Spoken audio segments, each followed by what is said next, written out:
Hey guys, it's Toby Morrison from CFS Health, and on the other end we have Blake Thompson. Hey Blake. Toby, how you going? Good mate. I'm so stoked to have you on, and I'm just so bloody proud of you. The people who are going to be watching this are just going to be absolutely gobsmacked, amazed, and just inspired. And we haven't seen each other, like we haven't seen your face in like 8 years or something. A long time, yeah, a long, long time. Which is a good thing, I guess. But yeah, we reconnected. I don't even know how we reconnected. What was it? Oh, LinkedIn, LinkedIn. wasn't it? Yeah. So Yeah, then you sent me a message. that's right. Someone told me to get LinkedIn, and so I did, and then your name popped up, and I was like, oh my god, Blake Thompson, and I messaged you just to see how you were doing because I love to check up on past clients who have done our program, and you're like, yeah, going well. Like I'm doing accounting at university and lined up a job, and I'm like, holy shit! Like you were a teenager when I met you, and Yeah. you weren't even, you were barely living. So really stoked to have you on, mate. So thank you. And for anyone who doesn't know, Blake went through chronic fatigue syndrome as a teenager. You came and saw me at my clinic in Melbourne way before the online recovery program was started. And kind of just want to share your journey of what you went through, and you look so well now. Like you just look so healthy and strong. And we were just talking off air before how you're doing like 1 to 2 kilometer ocean swims now. You're just fit and healthy, and it's pretty incredible because when you came to see me, you could barely get into my office. Yeah, pretty much. Even actually waking up to go see you was the hardest thing. I think we worked together for like a year and a half, maybe. Yeah, I would say about that. Probably saying 15. Probably I was so good. Yeah, what, 8-9 years ago. 8-9 years ago, and you're right. It was a real struggle to even get you there sometimes, and your mum and I would be on the phone, and it was tough. It was a tough journey, and I remember, having so many conversations with your mum because she was just so worried about you and just didn't know how to get you going. And you didn't, you were just struggling. Like you couldn't even think about getting going because you were just like in the bloody mix of the nightmare, basically. But tell us a little bit about before you got sick. What were you like? You were super sporty. I know you're a football player, cricket player. Yeah, so I was just a young kid, just like a typical young boy, just footy, cricket. Just really struggled to just sit down in a way. I always loved doing things, and like sport, running around. That's just what I love. So when I did have chronic fatigue, that just sort of changed who I was, and all sort of my passions and loves just went away, really. So that was when I was probably 12. 12, 13, just started high school. Got a virus, never really recovered from it. And then, the next 8, years was very different to how I was, when I was back 12 or so. So, yeah. That, like, just dealing with the process of going from, like, you're a good football player. Like, I remember, I don't know if you remember. I went and watched you play. Do you remember that? Yeah. That was like the first, second game back. We had a whole like plan to actually get me back playing footy. That was like one of the goals. And it was just, playing little like 5 minutes on and off for a quarter or something, and slowly built up. Yeah, I remember that. We have a photo of you up there. Do you have it somewhere? I think it's in the study somewhere, but like I can send it through to you. But after the game, we have that there. We did, yeah. And back then, I had the time to I still care about all my clients, but I can't travel to 51 countries. But back then, when it was more local, I'd love going to watch my clients achieve their goals. And I remember going to that football game, and it was a big deal. It was something that we were working towards for a long time, and you were able to do it. I actually think you kicked a couple of goals from memory, but you're an elite. You're an elite. You're an athlete. Like it's just you're a naturally skilled athlete. And when everything was easy for you naturally, you're a good football player, good cricket player. Sport was your life, and then to not have that would have been such a hard thing to deal with. emotionally and mentally. And I think as a teenager as well, like you're probably just sitting there with all this emotion. You don't know how to deal with it, you know? Yeah, it's like, and then the thing with sport, like what comes with the social side of things. So that completely went. And then, my schooling, that was just non-existent really. So it's like what came from it was like I was living this ideal life, loved going to school and all that. And then all that was taken away and you're sort of just in your own bubble world. I think I was thinking about, I was like, I wasn't really living life, just life was living around me. And I look back on it now, I go, I was just had no emotions at all because it was just like, no, you were struggling. Yeah, it was just a different world that, I don't look back and go, I don't really know how I coped with it. But yeah. Well, you came and saw me. I remember, I remember you were going through a real hard time and you were young, and coming to see me was basically your life in a way. Like you're doing our program and coming every week and, getting the right support and figuring out all the stuff that you're going through and doing the right things at the right time was a really big process.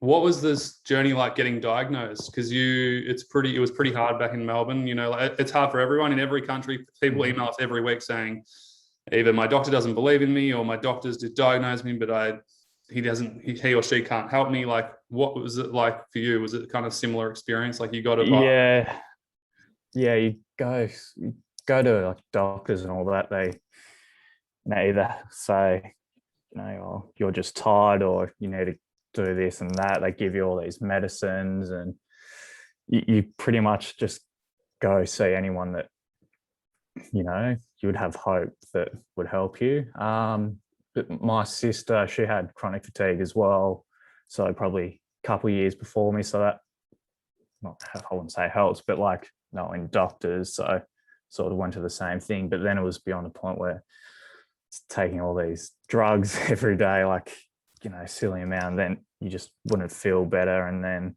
you'd go see anyone that would help. Like you do some weird stuff like the Chinese medicines and all this, anything that would just have some, anything that would help, but and never really, I would say, worked. But it's hard to actually go see someone who, they're very smart people, the doctors, but they don't actually know how you're feeling. So I think that was the thing with you, like sort of similar background, I think, very sporting, all that, to actually talk to someone who sort of knows how I feel was good, because you go see a doctor, they go, well, you have blood tests, I go, this, and this, take this, and then this will make you feel better. But it never worked. Didn't. No. So, And I remember seeing your sister too. This is a whole nother story, but basically I was seeing both of you at the same time for a little while too, and helping Emma get back on track. And she's doing really well these days as well. You said that she's accounting as well, and still with a boyfriend who used to come in when we used to work together, which is amazing, 8 years ago. Yeah. That's crazy. But yeah, it was a journey for your whole family. And I just remember it was so painful for your mum to go through. Like she was just your biggest support and cheerleader and basically helper. And, it was a journey for her too, which we can talk about. So you got diagnosed, you tried all the wacky things like most people do. You tried all the drugs. Yeah. What were the biggest symptoms that you struggled with? Because like back then you were sleeping like huge amounts of hours, like your body was just so yeah. So my sleep was terrible. It was more my body clock. So I was sleeping, getting to sleep at probably, well, this is the worst, probably 7 o'clock in the morning, and then I'd wake up probably at 5 o'clock at night. So there'll be days where I just wouldn't see the sun. So my sleep was just all over the place. So that was a key one that I really struggled with. And then just felt like a zombie, just no energy, lethargic. Then when I did, was able to go to school, like even if it was just for one class, it's just the concentration, the whole a lot of people, just my head just fuzzed, and I struggled with that. But sleeping was really tough for me. So that went through a lot of things to actually try get my sleeping back on track. It's like taking sleeping pills, they weren't working, so it was just you were taking so much a mess. I know, you were a big mess. You're a big damn mess. And one of the things that because like I was like, your mum's guider, and I was basically trying to help you, but because you were so young and you also didn't really know what was going on, I was just like, all right, well, basically we need to reverse everything that chronic fatigue syndrome is doing to this boy, and not just you, but that's the framework for everyone. It's like this chronic fatigue syndrome screws with your sleep, the quality of your sleep, your circadian rhythm, your gut health. Your gut health was really poor, I remember. Screws with your mindset, the emotional well-being, because you can't live the life that you used to live, like you said before. It's a devastating feeling to go from 14 years of just non-stop sport to then literally not being able to leave your bedroom. Is pretty fucked, excuse my French, but for a young guy, or for any age, it doesn't really matter. It's all relative. It's extremely painful, and that just creates this secondary depression and anxiety, which is so appropriate to feel when you're going through this. But what we had to do was reverse everything that chronic fatigue syndrome was creating, and you lost a lot of muscle. Your strength went down completely. So we basically had to recondition your body. We had to restore your sleep, which eventually restored your energy levels and helped you progress back to life. But one of the things we did with your sleep, do you remember what we did?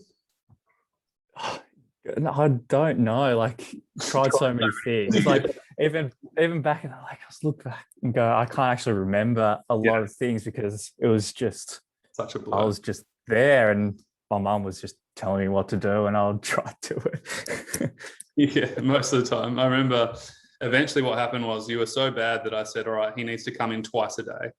Do you remember that? Yeah. We did twice a day for 4 weeks straight. And this was to get your circadian rhythm back in the right rhythm, because basically, like you said, you were falling asleep at 4 or 5 or 6 a.m. in the morning, and then you would sleep all day, and then you'd wake up, and then you'd eat breakfast at 5 p.m. You'd eat lunch at 11 p.m. And I think you used to watch the soccer or the cricket, and then and then you'd eat dinner at like 2 or 3 a.m. And so it was this terrible cycle. So basically what I did, you were still allowed to sleep during the day, but I had to wake you up for breakfast. You had to have breakfast and come and see me. And then we would do some like restorative stretching and restorative breathing and just relaxation. Sometimes we did some mindset work as well. And then you'd go home, you'd have a rest, then you'd have lunch, then you'd have a rest, and then you'd come back in the afternoon and see me again. And it was so hard for you at the start. And I think there was like 2 days where you just didn't come in. And I was like, I called Helen. I was like, Helen, you get him here. Like, he needs to come here. And you did. And it was so hard. Like, I remember like there were days where you were just so exhausted and tired, but it really reset your clock. And it took a while. It didn't happen overnight. Like, that was the start. And then it took probably another 3 to 6 months, but eventually we got you back to, almost normal times. Like, it wasn't perfect, but it was a hell of a lot better. And then it was like setting a routine.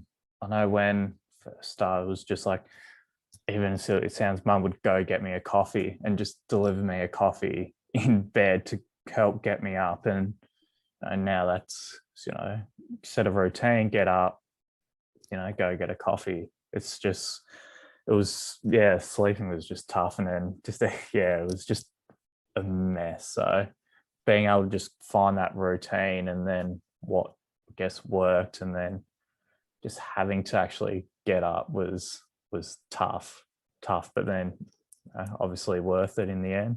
Yeah, just a little bit. Exactly. Yeah, and you don't see it at the time, and I think that's the problem. Like, you don't see the results straight away. Like you said, like, we worked together for a good year, And it wasn't until the latter end of that was when you were back playing football and going back to school. And what we did basically is we created a baseline, which is your routine and structure that's appropriate for you in the moment, which was very little at the start, and which was fun. And we built it up.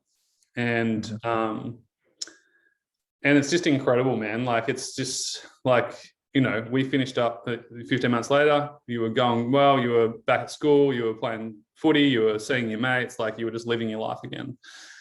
But to see you catch up 8 years later and see you're a man now, and you know, you're going to pursue a career in accounting, and you know, I know you're going to do so well at that too. It's just really cool to see, because there's so many kids out there who are young, you know, who are 12, 13, 14, 15, 16, 17, teenagers. And the mums, just like, it's just so overwhelming and stressful to watch your kid go through this. And I know my parents did too. And I think that's where we related on, where I really connected with your mum a lot. We built a great relationship, and, you know, it's so inspiring and gives so much hope to people out there who are going through this, that it can get better and that it does get better. But you have to do the work, and the work sometimes doesn't give you the rewards and the chocolates straight away, you know? No, it's never going to be an overnight thing. It's just, you need to, you know, play the long game, and then, you know, you slowly build up these routines and actually understand what your body needs. That's a key one. And to, you know, nowadays, I know when my body just needs to relax, or if I might be overdoing things, just go, okay, it's okay just to, you know, just take it easy, and, you know, saying no to things as well. It's being able to just, you know, look after yourself, something I've definitely learned.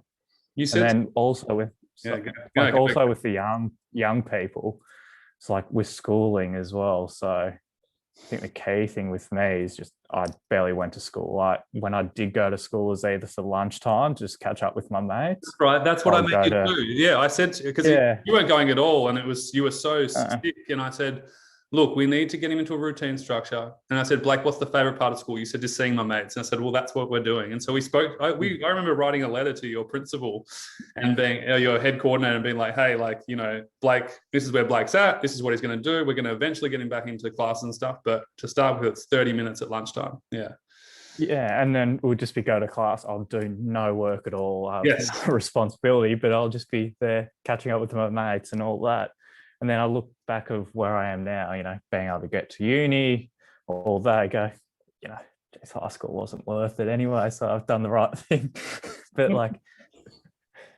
yeah, it's just, there is actually a way to, you know, try find a career, and there is upside, even though back then it did seem like that there was no pathway. I even felt probably like that 4 years ago, that it's like, oh, well, you know, I don't have any year 12 qualifications, or is how am I actually going to do what I want to do? So to be able to sort of see that pathway has been pretty amazing.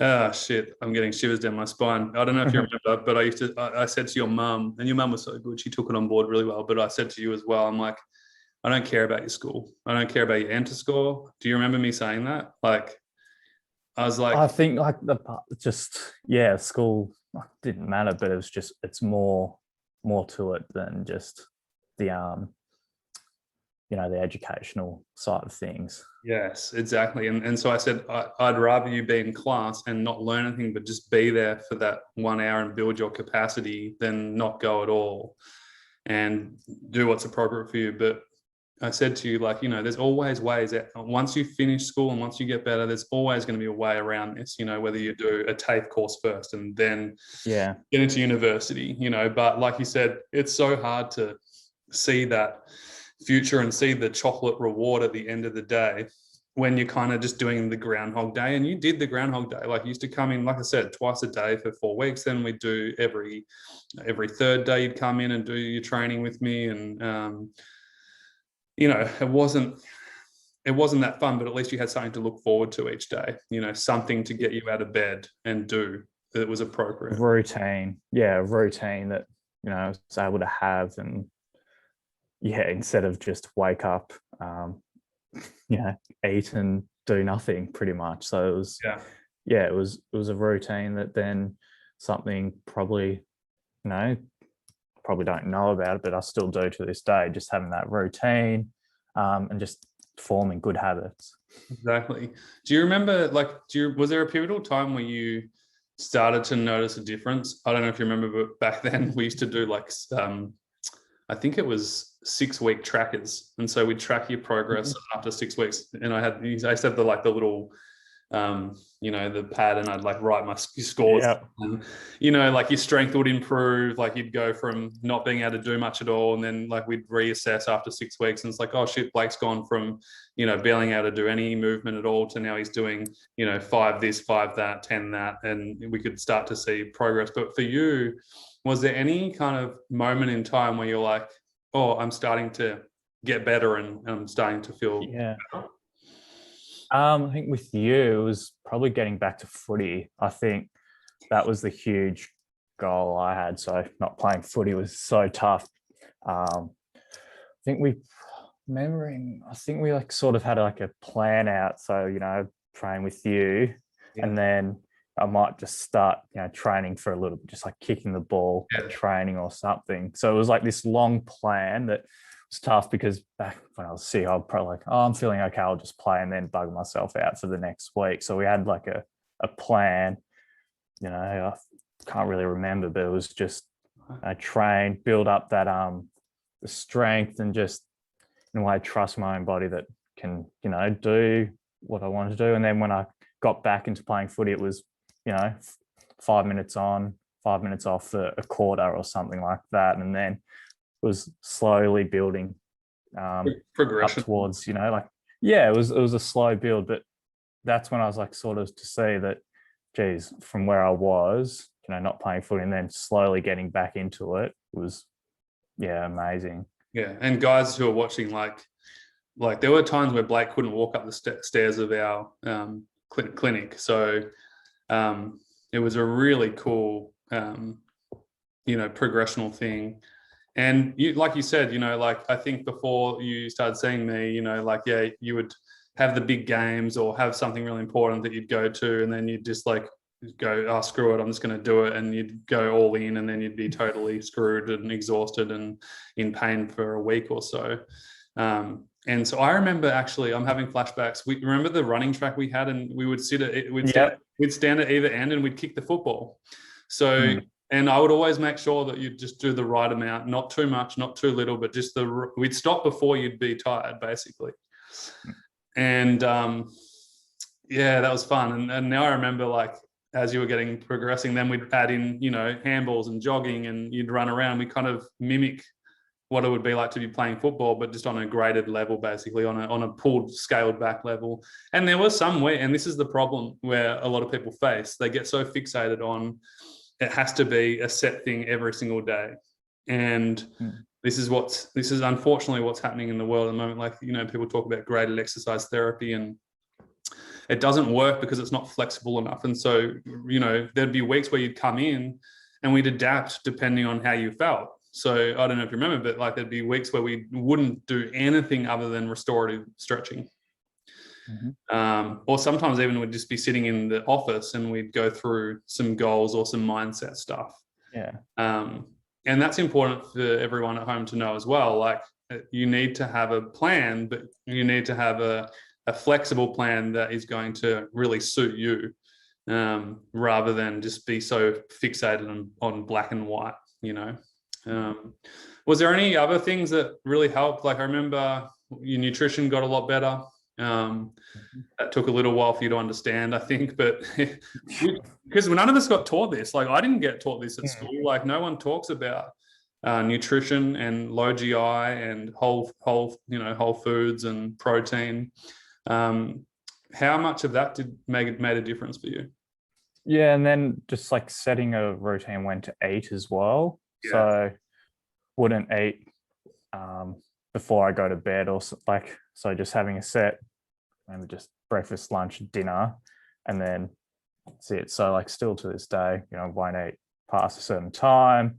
I think that was key as well, because probably something that probably didn't help with my sleeping as well. Like if I'm eating dinner just before I go to bed, that's not that's not going to help. And then another thing with you is just like the goal setting, being able to see the progress that I was doing, because, and even saying the little things that I was able to achieve, where probably in hindsight might not be able to see it in a way.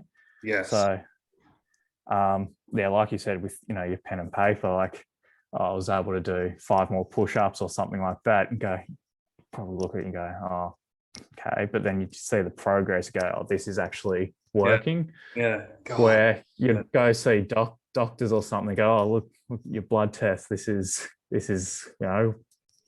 grey or whatever, and you go, well, don't feel it. So it was, I think just being able to see the progress that I was doing was okay. And feel it too, like you felt it. You could see it in your body. I remember your posture changed, your physical appearance changed. But you're spot on about the food, and that was one of the things we fixed, and that's why I got you in twice a day, because I said to Helen, your mum, I was like, his body needs to start to know what time of day it is, because right now his body's so out of whack that his brain and body thinks that nighttime's daytime and daytime's nighttime, basically. And so we had to reverse that, and it took some time, and you used to have naps throughout the day. But what we did is we shortened them, and we made sure that they were no later than 3 o'clock in the afternoon. So they'd be between like 12 and 3. And then that decreased, which then increased your nighttime sleep. You went to bed earlier. But to set your metabolism in the morning, lunchtime, and dinner was a game changer for you. It was a game changer for all our clients. Like even to this day, like we literally have a nutritional plan that everyone sticks to. And it's a little bit different for everyone, but it's got the same principles, and ultimately we want to have sustained fuel in our system that kind of gets us going in the morning, but then also we can continue to add that fuel throughout the day to replenish and restore energy in the body. But yeah, that was cool. And then that reset your digestive system, so eventually it's pretty cool to think about, like on a scientific level, because eventually what happens is your body was just processing at the wrong time. And so now, and when we're working together, you don't need to go to the toilet at 4 a.m. in the morning, because that's when your body's digesting and it's replenishing and restoring. And then when you wake up, you become, it's all routine. It's, going to the toilet, routine, it's if you think about it, it's all part of this. It's all part of the same thing that we're working on, which is reversing chronic fatigue syndrome, reversing everything that chronic fatigue syndrome created, and when we do that, we start to get results. And oh man, it's so cool. What else do you want to, anything else that's on your mind that you want to share? Like, some epiphanies that you had along the way. I like the fact that you said it was a slow burn, like it wasn't an overnight thing. It was just like showing up daily to do the baseline, the restorative stuff, the reconditioning stuff, and just having something to aim for, basically. Yeah. Well, like one thing I was probably thinking about it last week was like, I see where I am now and to how I was, go, well, it's not the best thing that's ever happened to me. I'd hate for it to happen, but just what I learned about myself during that period, I think makes me far more resilient, makes me appreciate so many things more, even just like seeing the sunshine, because I missed a lot of that, or just being able to socialize.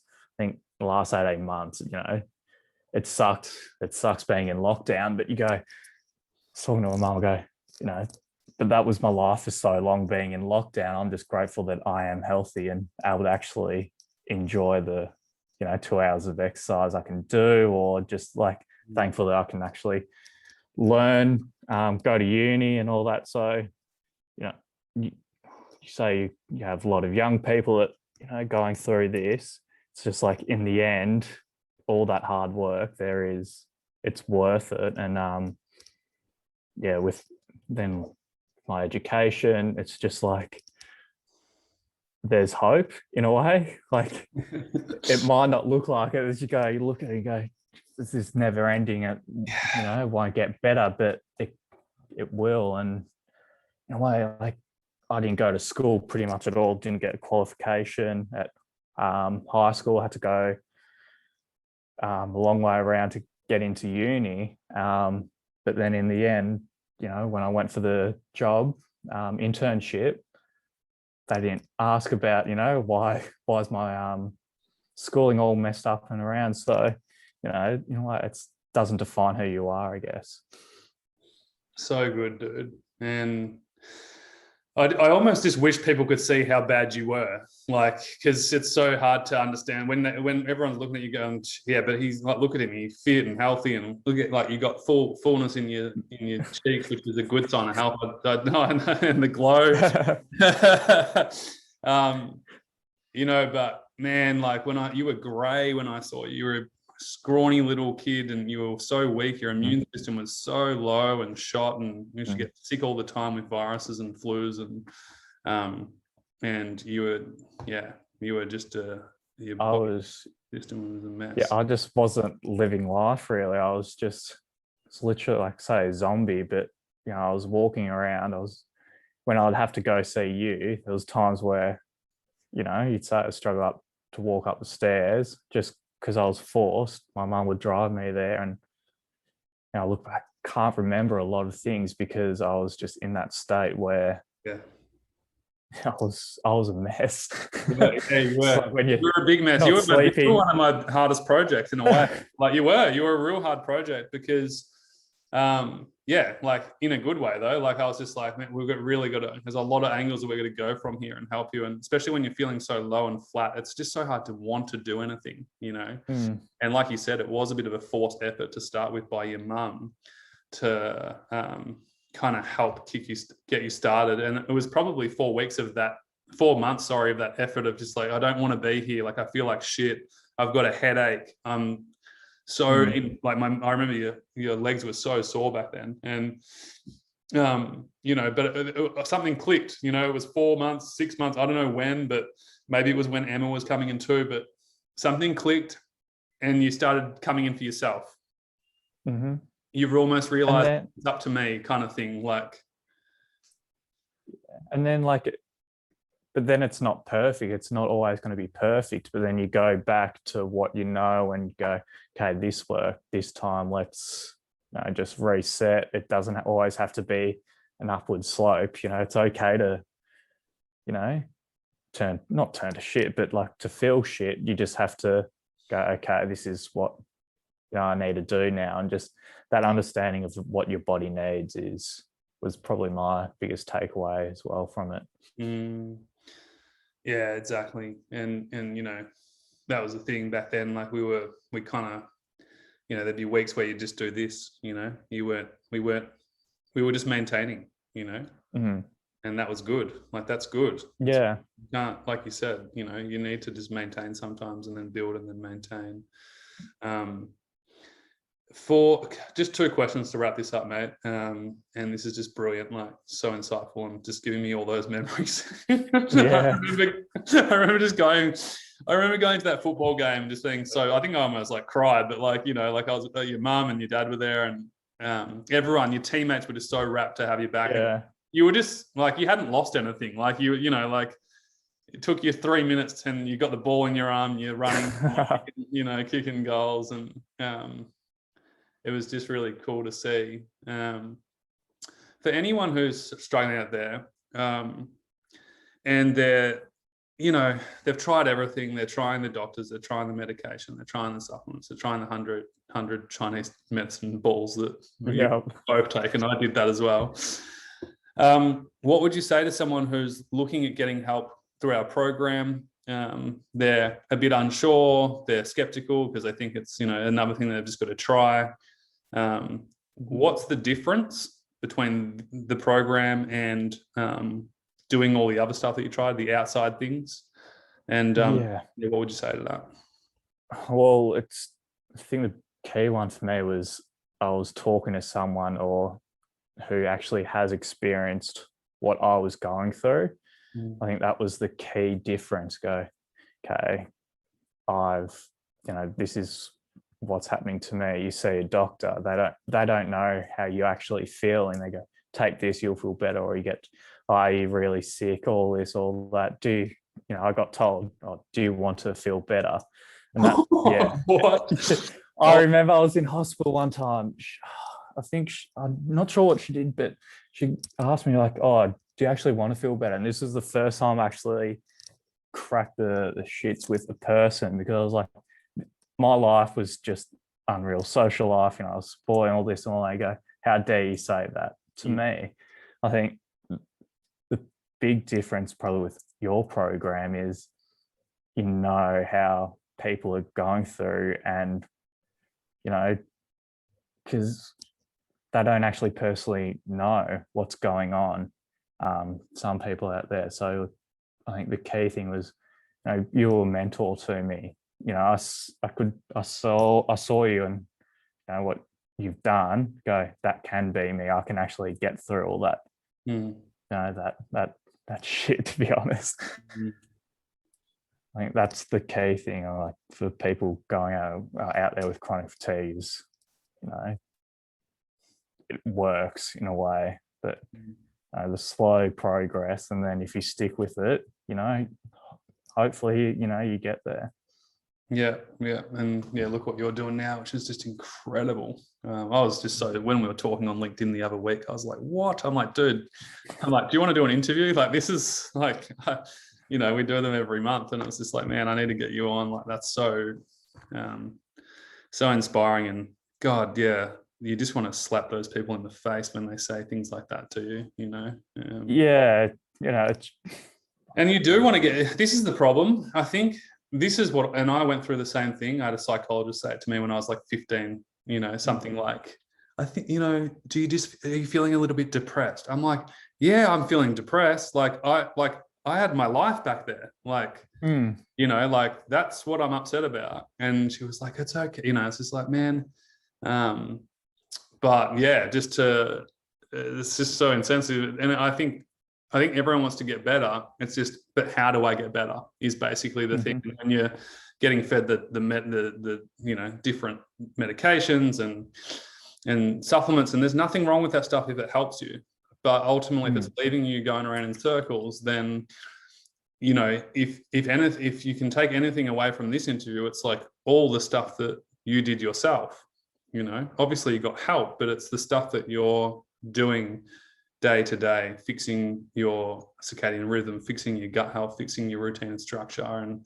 And yeah, man, it was a painful, slow journey, but look at you now, Yeah, the key thing, just setting that routine, knowing what works for you and understanding what works for you. Because, if you do have a, setback, just falling back onto that, and then, just going through that, as simple as just, even sometimes, might get sick, or you might not feel well, but then still being able to get up, and just understanding what actually works for you. Yeah, man. And that's the biggest thing we teach, all those years later. That's the foundations, that's first set of modules in our program is the foundations of understanding the framework of the baseline theory, and then applying it. And that's what we worked on with you, which is just so cool.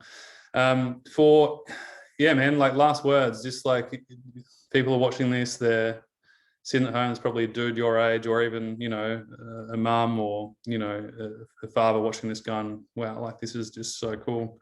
Any kind of last words of wisdom for them? Yeah, like, it'll all work out in the end. Like, there is light at the tunnel, even though that can be very hard to see. Sort of my progress in the last, say, like, for career-wise, like, for the last 4 years is just, well, there was a stage where I was probably 18, had no idea where I not wanted to go or how I was actually going to get there. That there is actually hope for, you can achieve your goals, and it doesn't actually define who you are, I guess. But you learn from it. It makes you far more resilient than what you are, and so much grateful for what you actually have now. So Mm. yeah. That's awesome, Blake. Thanks so much for joining. Like, I just want to give you a big hug, mate. If I saw you, like, Yeah. it's been so long. I'm just so proud of the person you've become and who you're becoming, and also, you know, your own personal achievements of, you know, getting through university and then getting a job lined up in accounting. And yeah, man, it's just really cool. But more importantly, you just look great and feel great. And I think, Yeah. you know, the fact that you said to me at the start of the call, like, you've been doing ocean swims and you just, you know, not even in wetsuit, you just go out in your Speedo and in the winter cold water and you just absolutely love it, you know. Yeah. And I was saying to that to you, I was just like, I wish I figured that out when I was sick, because for my mental health as well, just being out there is just, unreal. Like, for your body, it's great, but then for the mind, it just, you're in your own little world. It's a nice calming place out there. So I don't know like what it is about the cold water, like scientifically, all that, but yeah, something that I don't know. I feel like, geez, if I was sick, I would have loved to do that. Well, you're doing it. Just, yeah, You're doing it that now. would certainly help me. Yeah, it's unreal. I wish I came to it far earlier. Yeah. Well, we'll have to do an ocean swim next time we see each other. Yeah, well, out in Bondi looks all right. So yeah, that's right. Yeah, either there or Melbourne, the bay. We can swim the bay together. Yeah, I feel like you'll probably be a bit ahead of me. I think it sounds like you'll start calling you Michael Klim.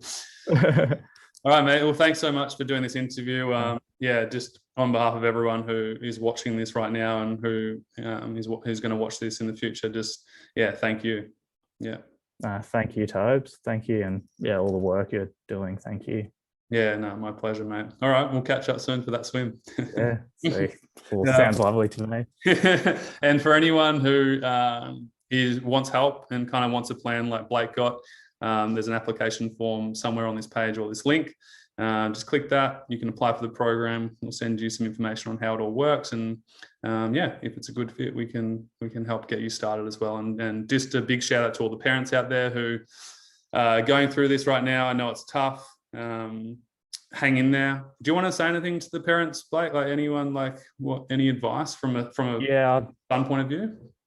Yeah, so I know, like, my parents, like, I reckon they probably hits them tougher because, you know, with my situation, I was just unemotional and all that, and then seeing, you know, my mum, how invested she was in getting me back was pretty amazing. And then I think she's loving it, just seeing how Emma and I are going. So, you know, mum was amazing support. So the sacrifices they give, it's pretty amazing from being in that experience. One thing I said to your mum throughout working together, there was a period of time where she was almost too invested. You know, like, you know what Helen's like, and Helen, you're probably going to watch this interview. I love you, Helen. You are an amazing mother. You are an incredible person. You already know that.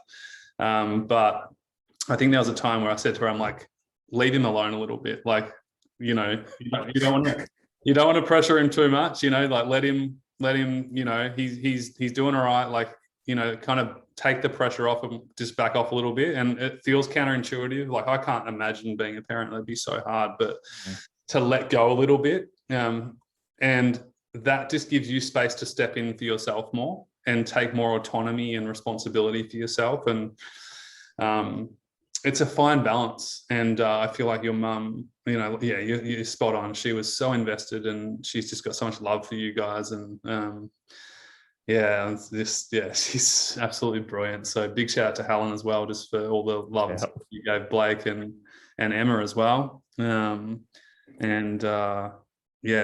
a big shout out to all the parents out there who are maybe going through it pretty tough right now.